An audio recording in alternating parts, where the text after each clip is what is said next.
السلام عليكم maanta muuqaalkeena waxaan ku sharxi doonaa qaybtii labaad ee filimkii X-Men haddii aad soo daawarin qaybtii hore waxaan ku soo dhigi doonaa dhanka description-ka haddii ay tahay markii kugu horeysay oo aad na soo booqato nagu soo biir si aad uga mid noqoto asxaabteena qiimaha badan muuqaalkana noo socodsi oo noo laagree waxuu inoo marayay muuqaalkii hore in xabsiga lagu xiray ninkii Magneto ahaa hadda waxaan aragnaa aqalka cad waxaana meesha ku nool madaxweynaha waddanka balse waxaa meesha yimid mid ka mid ah Montetuski wax uuna soo weeraray dadkii ku noolaa meesha wax uuna baabi'iyay dhammaan askartii joogtay aqalka cad wax uuna rabaa inuu weeraro Montetuskan madaxweynaha waddanka laakiin intuusan gaarin madaxweynaha askartii joogtay meesha ayaa weerar ku soo qaaday midaasi ma aysan joojinin wax uuna dul yimid madaxweynihii balse askartii ayaa soo weerartay meeshaas ayuu ku baaba'ay Montetuski hadda wax uu qof walba dareemaya cabsi maadaama Montetuska uu noqon karo mid khatar ku ah naftooda mana habboona in bini'aadamka ay la noolaadaan Montetuska qaybtii koowaad waxaan ku soo aragnay markii ay kulmeen Professor X iyo Wolverine waxa uu sheegay Professor X ninkii Wolverine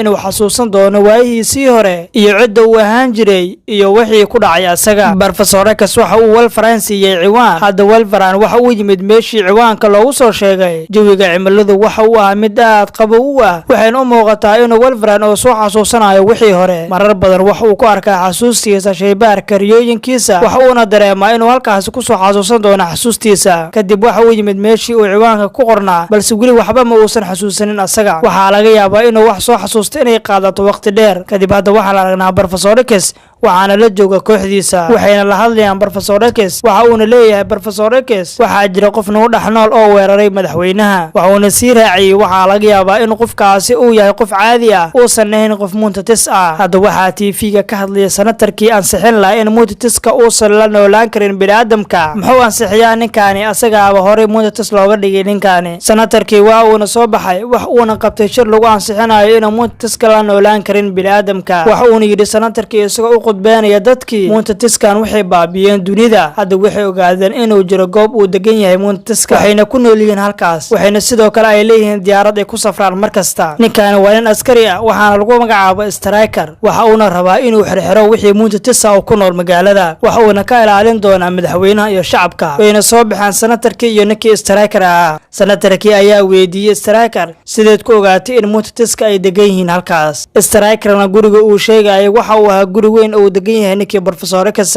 senatarkii ayaa mar kale weydiiyay sidaas ku garanaysaa guriga Professor X ninkii Striker ayaa ku yiri Magneto ayaa ii sheegay arrinkan waxa uuna ninkii soo aadaya dhankii Magneto waxa uuna bilaabayaa inuu jir dilo waxa uuna weydiinayaa ninkii Professor X meeshuu degan yahay iyo meesha laga helo waxa uuna leeyahay waxaan rabaa inaan halkaas aado kadib Magneto ayaa ku yiri waan kuu sheegayaa gurigiisa iyo meesha uu degan yahay asaga sababtoo ah waaba cadowgiisa horey ma maqli jirtay cadowgaada cadowgiisa waa saaxiibka dhinaca kale waxaan aragnaa in goobtii Professor X uu yimid ninkii Wolverine ahaa ugu horreyntii waxa uu la kulmay gabadhii iyadoo yeelatay saaxiib kale marka hore Wolverine waxa uu dareemayaa xumaan balse hadda waaba caadi haddii ay saaxiib samaysatay isagoo ku fikirayay midda waxa uuna u yimid Professor X waxa uu ku yiri waxaan aaday meeshii aad ciwaankeeda siisay mana jirin wax aan soo xasuustay aniga waxa uuna Wolverine halkaas ku arkay asxaab kale asxaabtaani joogtay meesha waxaa lagu magacaabaa Cyclops iyo Dufan waxayna yiraahdeen iyagoo Wolverine hadlaya waad ogtahay sidoo kale qofka soo weeraray madaxweynaha waxaana jiray qof soo weeraray oo doonaya inuu bedelo madaxweynaha kaalay oo naga caawiyo si aan ku soo helno qofkaasi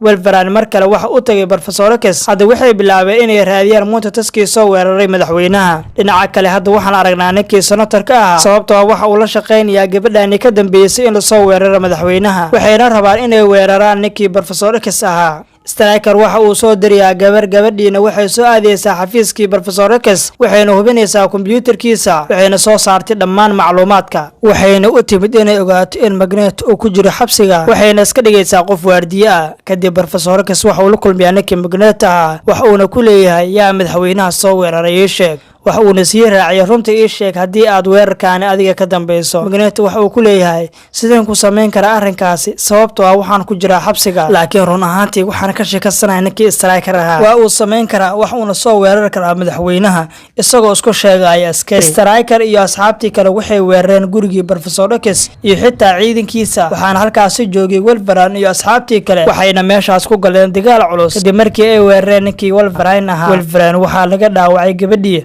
wax uuna badbaadsaday gabadhii. kadib waxay yimaadeen goobtii Professor X waxayna rabaan inay macluumaad ka helaan, balse wax macluumaad way ka waayeen meeshaas sababtoo ah waxay rabaan inay dhammaan soo gabagabeeyaan asxaabtii Professor X. hadda waxaan aragnaa inay Raven ku timid diyaarad si ay u badbaadiso Magneto sababtoo ah waxay ogtahay inaysan jirin wax bir ah oo ku wareegsan xabsiga. kadib si xigmadeysan ayay ugu timid waxayna cirbad ku dartay ninkii Magneto ahaa waxayna rabtaa inuu awood u yeesho inuu ka soo baxo xabsigan. waxa uuna bilaabay Magneto inuu weeraro waardiyaasha, waxa uuna kor u qaaday mid ka mid ah ilaaliyihii joogay meesha, waxa uuna haddana bilaabay inuu jijibiyo balaastiga xabsiga isagoo isticmaalaya birtii lagu duray asaga. hadda si fudud ayuu halkaas uga bixi karaa, waxa uuna ka soo baxay meeshii. Magneto waxa uu aadayaa inuu la kulmo Wolverine, waxa uuna la kulmayaa Wolverine iyo asxaabtii kale oo ahaa Monteteska, waxaana halkaasi joogay Montetes badan. waxaa kaloo jiray gabar lagu magacaabo Jean Grey, sidoo kalena waxaa meeshaasi joogay Monteskii soo weeraray madaxweynaha. waxayna qorsheynayaan inay mar kale weeraraan madaxweynaha iyagoo kooxdooda ku soo daray ninkii Wolverine ahaa, waxayna rabaan inay weeraraan gurigii Professor X waxayna isku raaceen inay weeraraan gurigaasi, waxayna dejiyeen qaabkii ay ku soo weerari lahaayeen goobtaasi. hadda waxaan aragnaa ninkii Striker ahaa waxaana la joogta naag Montetes, waxaa kaloo meesha la jooga ninkii Professor X ahaa. waxa uu ku yiri Professor X ninkii Striker ahaa, ma waxaad ka fikiraysaa sababta aan halkaan kuugu yeeray? dhageyso, ma xasuusataa markii aad sameysay iskuulkii aad lahayd adiga daarta ayaan iskuulkaasi caruurteyda u keenay si aad ugu dhigto xubin ka mid ah dadka ku dheereeya Monteteska, balse adiga waad iga diiday arrinkaas. ma aadan rumaysanen inuu wiilkayga leeyahay awood badan. markii aan wiilkayga guriga ku soo celiyay awoodiisa waa ay sii kordhaysay marba marka ka dambaysa, isagana ma xakameyn karo awooddaasi. hooyadiisna wuxuu ku qasbay inay waalato isagoo maskaxdeeda maamulaya. xaaskayga waxay ka dhigan tahay inay u geeriyootay amaradii uu siinayay asaga. maalintaasi waxay ahayd maalintii ugu darneed noloshayda, mana ilaawi karo maalintaasi. haddii aad ogolaan lahayd in wiilkayga aad waqtigaasi barto awoodaha Monteteska, ma uusan samayn lahayn wax uu maalintaasi sameeyey. laakiin wiilkayga hadda wuxuu noqday mid aad u xanuunsan. ugu dambeyntii Professor X wax uu meesha ugu wacay wiilkiisa, waxa uuna ku yiri wiilkayga waxaa xakameeyey waqtiga. balse markuu arkay Striker ninkii ayuu ku yiri maya, macquul ma ahan. waa uun isiga tagay meeshii. Professor X waa uu soo baxay waxaana la socotay gabar yar, waxa uuna ku yiri gabadhii hadda keligay ayaan ahay, mana jirto cid la ciyaari doonta. waxa uuna galay qolkiisa. hadda waxaan aragnaa asxaabtii Monteteska ahayd waxayna ku guda jiraan howlgalkooda. River hadda asxaabteeda waxay ku dhahaysaa waa inaad ila raadisaan Professor X. kadib waxay hoos u dhigaysaa heerkulka meesha, taasi awgeed cimilada waxay noqonayaan mid qabow ah, waxayna faa'iido u tahay wiilkii Professor X. waxa uu lumiyaa dareenkiisa sababtoo ah dareenkiisa waxa uu ahaa qabowga. intaas kadib jawiga waxa uu ku soo noqonayaa sidii sii hore. waa kana Wolverine waxa uu soo xasuusanayaa xasuustiisa, waxa uuna xasuusanayaa waqtigii lagu shubayay jirkiisa biraha. waa uuna soo dhaqaaqay si uu soo aarsado qofkii ku shubay biraha, balse waxaa dagaal ku soo qaaday naag Montetes ah. waxayna gudo galeen inay dagaalamaan, balse naagtaani waa mid awood badan. waxay si kala joogsi lahayn u soo weeraraysaa ninkii Wolverine ahaa, balse ugu dambeyntii waxuu ka taagay seeftaale meeshaasi ayayna ku dhimatay naagtii. kadib dhammaantooda way soo baxeen iyagoo soo qaaday Professor X, balse maxaa dhacay oo loo soo qaadaya ninkan? sababtoo ah meesha waxaa soo galay biyo. diyaaradii ay saarnaayeen waxaa ku soo wajahan biyo. haddii ay meeshan sii joogaan way ku qarqami karaan. gabar lagu magacaabo Jean Grey ayaa tiri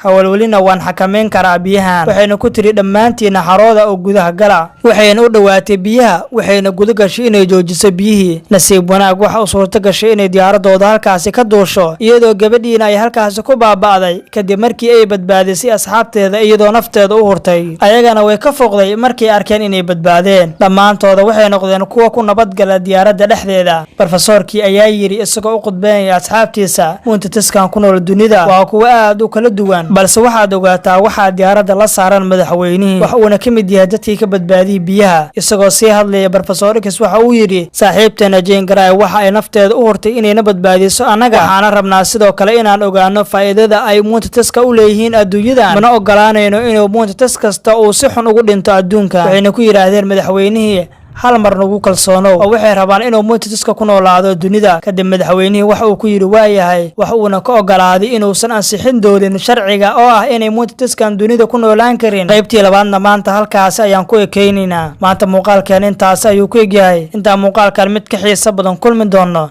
sidaas nabadiino.